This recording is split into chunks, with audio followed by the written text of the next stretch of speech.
Good morning. NCERT section के economics subject में Sanjay sir classes में आज हम लोग अर्थव्यवस्था के प्रकारों पर चर्चा करेंगे। हम लोगों ने पिछली कक्षा में अर्थव्यवस्था क्या है और इसका स्वरूप किस प्रकार का होता है इसके बारे में चर्चा किया था। आज की कक्षा में हम लोग यह सीखने का प्रयास करेंगे कि अर्थव्यवस्था का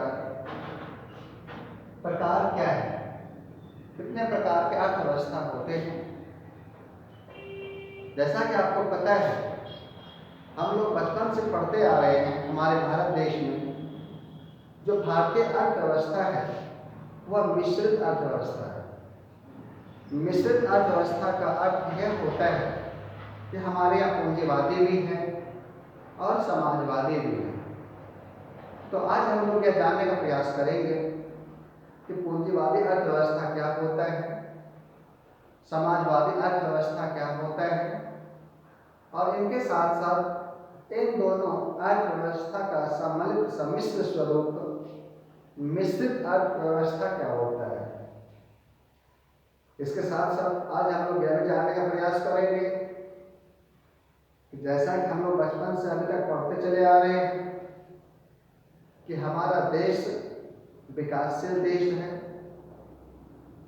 और यूरोपीय देश जैसे America, France, Italy, Britain, Germany, Switzerland जैसे देश, अमेरिका जैसे देश विकसित देश है। वहीं भारत, चीन, दक्षिण अफ्रीका, पाकिस्तान जैसे देश विकासशील देश हैं और अफ्रीका के अधिकांशतः देश अविकसित या अल्प विकासशील देश हैं। तो आज के क्लास में हम लोग यह भी जानने का प्रयास करेंगे कि विकसित, विकासशील और अल्प विकसित देश क्या होता है या अर्थव्यवस्था क्या होता है। इनके साथ साथ हम लोग यह भी जानने का प्रयास करेंगे कि खुली अर्थव्यवस्था क्या होती है और बंद अर्थव्यवस्था क्या होती है।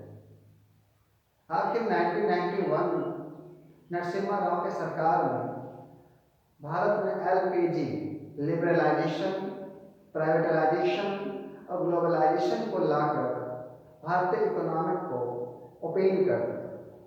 तो हम लोग उसके बारे में भी आज चर्चा करेंगे। यह चर्चा इकोनॉमिक्स का चैप्टर है, पार्ट वाइज में आज हम लोग चर्चा करेंगे और इसके पर नोट्स तैयार करेंगे। जैसा कि मैंने कुछ नोट्स तैयार करके रखा भी है, आप इन्हें चाहें तो पहले देख सकते हैं, फिर हम इन सभी बिंदुओं पर चर्चा करेंगे। आप देख लिए होंगे अर्थव्यवस्था के प्रकार में उदारवादी अर्थव्यवस्था आप देख रहे हैं। इनके बाद हम लोग पढ़ेंगे कि समाजवादी अर्थव्यवस्था क्या होता है। फिर हम लोग मिश्रित अर्थव्यवस्था के बारे में पढ़ेंगे। लेकिन आइए आज हम जानने का प्रयास करते हैं कि उदारवादी अर्थव्यवस्था क्या होता है। इन शब्दों से ही लग रहा है कि उदार मतलब दयालु, मतलब सबके दरवाजा खुला हुआ, पूर्णतः खुला हुआ, ओपन मार्केट। जितना आपको पूंजी लगाना लगाइए, कि जितना आपको मुनाफा कमाना है कमाइए। इन शब्दों से एहसास होगा लिबरलाइजेशन, लिबरल इकोनॉमी। शब्दों के अनुसार से ही आप देख सकते हैं, इसमें लिखा है पूंजी निवेश, इन्वेस्टमेंट जो आप करेंगे वो उत्पादन के साधनों, उत्पाद एवं वितरण पूर्णतः किस पे होंगे, प्राइवेट क्षेत्र में होंगे, निजी क्षेत्र में होंगे। यानी इस प्रकार की उदारवादी व्यवस्था में, अर्थव्यवस्था में आप जो भी पूंजी लगाएंगे उत्पादन के साधनों का प्रयोग आप जिस प्रकार से भी करना चाहें, आप डिस्ट्रीब्यूशन जिस प्रकार से भी करना चाहें, यह आपके हाथ में होगा, पूर्णतः निजी होगा। इस पर किसी प्रकार का बाहरी प्रेशर, बाहरी दबाव नहीं होगा। आमतौर पे जहाँ उदारवादी अर्थव्यवस्था नहीं होता है, वहाँ एक सरकार का, गवर्नमेंट का एक प्रेशर होता है और मार्केट कहीं न कहीं सरकार के हस्तक्षेप या सरकार के हस्तक्षेप से प्रभावित होता है। लेकिन उदारवादी अर्थव्यवस्था में मार्केट में सरकार हस्तक्षेप नहीं करती है। सभी आर्थिक क्रियाकलाप अधिकतम लाभ कमाने के उद्देश्य से प्रेरित होता है। समाज सेवा या समाज को देखकर इस अर्थव्यवस्था में इकोनॉमिक्स नहीं चलाई जाती है। पैसा लगाने वाला व्यक्ति, पूंजी लगाने वाला व्यक्ति अधिकतम मुनाफा कमाना चाहता है। इसके लिए वो उत्पादन को बढ़ाता है, उसी प्रकार से वो वितरण करता है जिसमें उसका अधिकतम लाभ छुपा होता है। दूसरा बिंदु देखेंगे, बाजार में आपसी प्रतिस्पर्धा ही बाजार का स्वरूप तय होता है। मार्केट में कंपटीशन होता है। जैसा देख रहे हैं हमारे इंडिया में टेलीकॉम सेक्टर में कि हमें जियो, एयरटेल, रिलायंस, वोडा जैसे बहुत सारे नेटवर्क उपलब्ध हैं और यह सभी नेटवर्क हमें तरह तरह के सुविधाओं को देकर हमें अपनी ओर आकर्षित करने का प्रयास करते हैं, क्योंकि हमारे देश में समाजवादी अर्थव्यवस्था के साथ साथ उदारवादी अर्थव्यवस्था भी है। अर्थात यहाँ निजी कंपनियां अब ग्राहक को अपने पक्ष में लाने के लिए मार्केट में क्या लाती है, कंपटीशन लाती है, प्रतिस्पर्धा लाती है। इसे पूंजीवादी अर्थव्यवस्था भी कहा जाता है, क्योंकि इसमें कहीं न कहीं पूंजी और पूंजीपति ही इस अर्थव्यवस्था को तय करता है, इसलिए इसको पूंजीपति अर्थव्यवस्था कहते हैं। यह हस्तक्षेप सिद्धांत पे कार्य करते हैं। जैसा आपको पता है, इकोनॉमिक्स के फादर एडम स्मिथ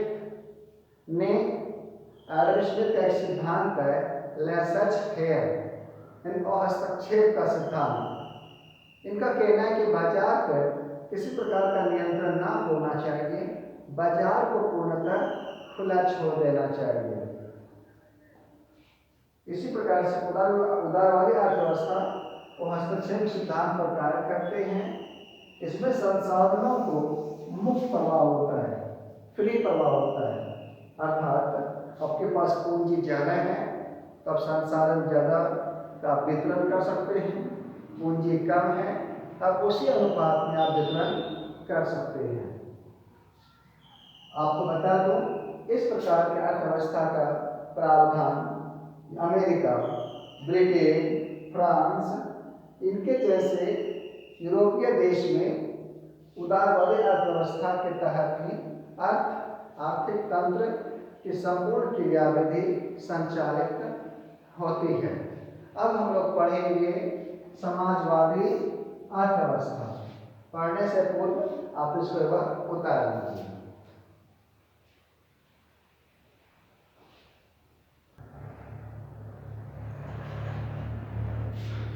अब हम लोग समाजवादी अर्थव्यवस्था को पढ़ेंगे और यह समझने का प्रयास करेंगे ये उदारवादी अर्थव्यवस्था से किस प्रकार से भिन्न है।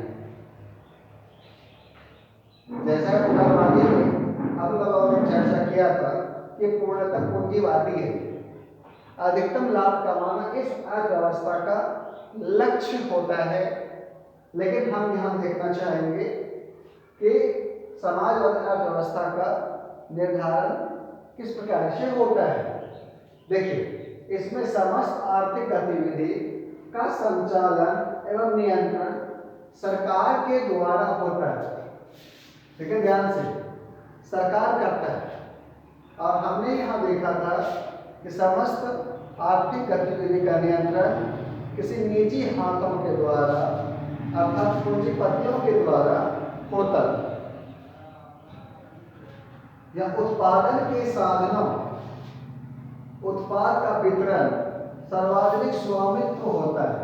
अर्थात उत्पादन के साधन, जैसे आपको पता है उत्पादन के 5 साधन है: भूमि, श्रम, पूंजी, साहस, संगठन। उत्पादन के 5 साधन, इसका नियंत्रण सरकार करता है। उत्पादकों का वितरण डिस्ट्रीब्यूशन सरकारी तंत्र के द्वारा होता है। यानी यह सब कहीं न कहीं सार्वजनिक स्वामित्व तो सरकारी नियंत्रण होता है, जबकि हम लोगों ने यह देखा था कि यह पूर्णतः निजी था। अधिकतम लाभ कमाने के उद्देश्य से यह उत्पादनों के साधनों का नियंत्रण अपने तरीके से करते थे। सरकार का मुख्य उद्देश्य लाभ कमाना नहीं बल्कि लोगों का कल्याण करना होता है। देखिए, यहाँ का लाभ कमाना, अधिकतम लाभ कमाना इस अर्थव्यवस्था का मुख्य लक्ष्य था। लेकिन समाजवादी अर्थव्यवस्था में अधिकतम लाभ कमाना नहीं होकर बल्कि लोगों का कल्याण है। लोगों कल्याण ही समाजवादी अर्थव्यवस्था का उद्देश्य है। ये कहीं न कहीं इन दोनों अर्थव्यवस्थाओं को काफी अंतर पैदा करता है। यह मुनाफा कमाना उद्देश्य है, लेकिन यहाँ लोक कल्याण उद्देश्य है। बाजार की शक्तियां नियंत्रित रहती है। स्वाभाविक है, अगर सरकार ही पूर्णतः बाजार को अपने द्वारा नियंत्रित कर रहा है या उस बाजार के ऊपर सरकार का नियंत्रण है, तो बाजार में ज्यादा हलचल नहीं आएगा। महंगाई हो, मंदी हो, गिरावट हो, तेजी हो, ये सब बाजार में नहीं होगा। इसको उदाहरण कौन है? सोवियत संघ। ऐसे बता दो कि सोवियत संघ वर्तमान समय में नहीं रहा है। यह 1991 में इस सोवियत संघ का विघटन हो गया, टूट गया। 1991 से पूर्व और 1945 के पश्चात सोवियत संघ में समाजवादी अर्थव्यवस्था था। अगर आप वर्तमान में जानना चाहें कि समाजवादी अर्थव्यवस्था कहाँ है, तो यह बोलने में कोई अतिशयोक्ति नहीं होगी कि वर्तमान विश्व में यह शायद कहीं नहीं है। अब हम लोग आगे पढ़ना चाहेंगे मिश्रित अर्थव्यवस्था।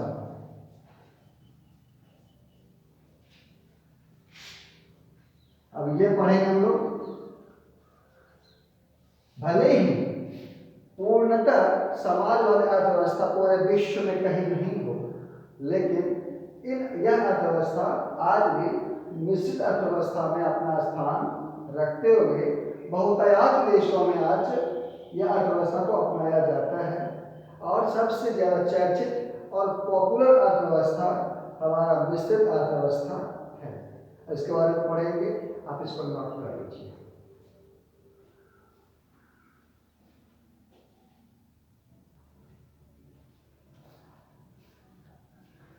प्यारे बच्चों, अब हम लोग मिश्रित अर्थव्यवस्था को समझने का प्रयास करेंगे।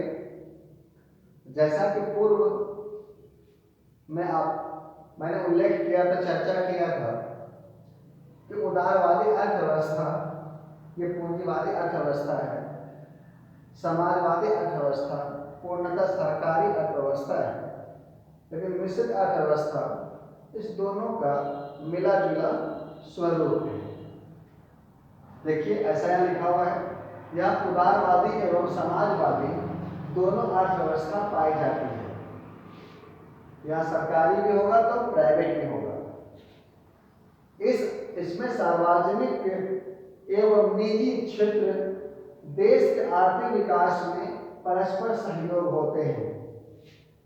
हमारे भारत में सरकारी बस भी है तो प्राइवेट बस भी है, सरकारी स्कूल भी है तो प्राइवेट स्कूल भी है, सरकारी टेलीकॉम सेक्टर भी है तो प्राइवेट सेक्टर भी है।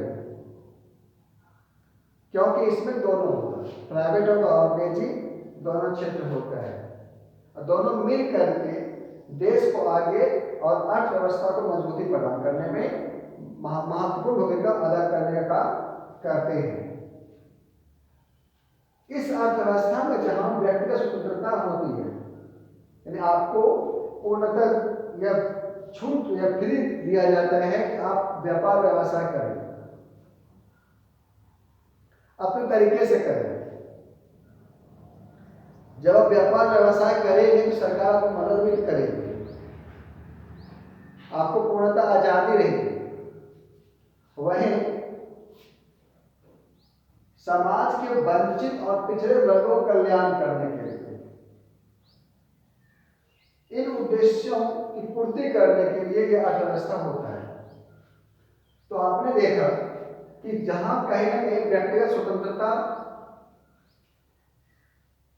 पर आधारित इकोनॉमिक सिस्टम है, वहीं दूसरी ओर पिछड़े गरीबों दलितों के लिए, वंचितों के लिए यह अर्थव्यवस्था अपनाया जाता है।